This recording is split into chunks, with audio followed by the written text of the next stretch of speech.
ولا تتخذوا أيمانكم دخلا بينكم فتزل قدم بعد ثبوتها وتذوقوا السوء بما صددتم عن سبيل الله ولكم عذاب عظيم. وقسمlarınızı öz aranızda mekruh hile üçün vesile karar vermeyin.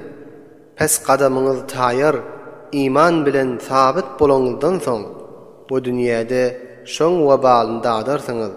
Hudaýyň ýolundan men etmeňiz sebäpli. Ve sizin üçün ahiretde güýçli azap bardyr. ولا تشتروا بعهد الله ثمنا قليلا إنما عند الله هو خير لكم إن كنتم تعلمون. Ve Hudaýyň ähdiniň beraberine bir az pul almaň. Yani ähdinizi dünýäň azajyklady üçin bolmaň. Tahqiq Hudaýyň ýanyndaky sowap sizin üçin gowrakdyr eger bilseňiz.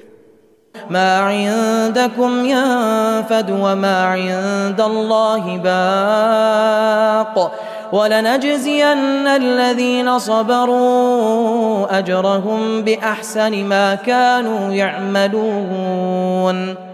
Sizin ýanynızdaky zatlar tökünüp fani bolar.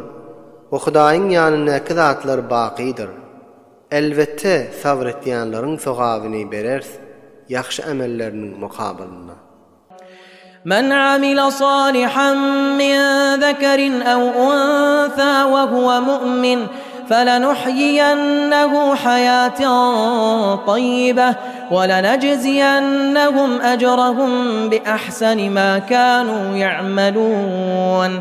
Her kim ýaxşy amel etse, çe är bolsun çe hatyn, o özü de mu'min bolan halyna pes tahqiq şoňa ýaşamak berer, pak ýaşamak ve yaxşı emellerinin mukabilinde sowap berer.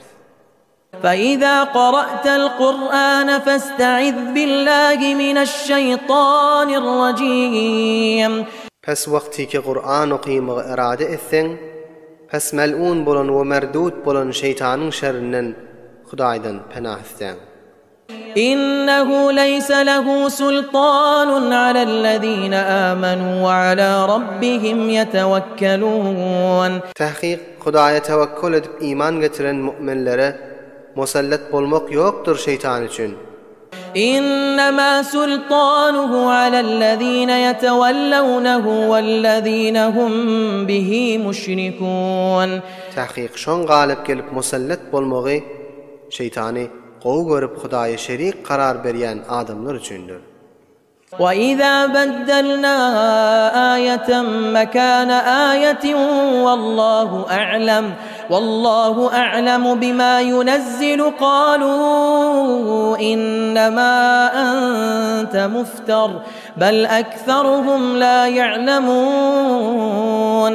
وَوَقْتِي ki bir ayeti başga bir ayetin yerine üýtketsek, ve Allah tebarek ve taala yaxşı bilýändir özüniň nazil eden zadyny.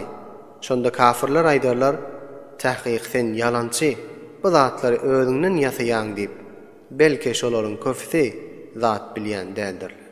قُلْ نَزَّلَهُ رُوحُ الْقُدُسِ مِنْ رَبِّكَ بِالْحَقِّ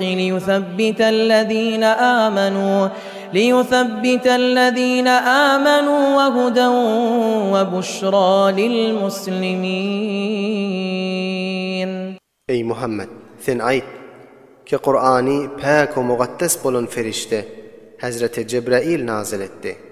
Sen Perverdigarın tarafından hak bilen ve hikmete muvafık bolup ta iman geçiren adamlarını din ve imanda sabit etmek üçün o musulmanlara hidayet bolsun ve cennet bilen buğuşluk bolsun deyip.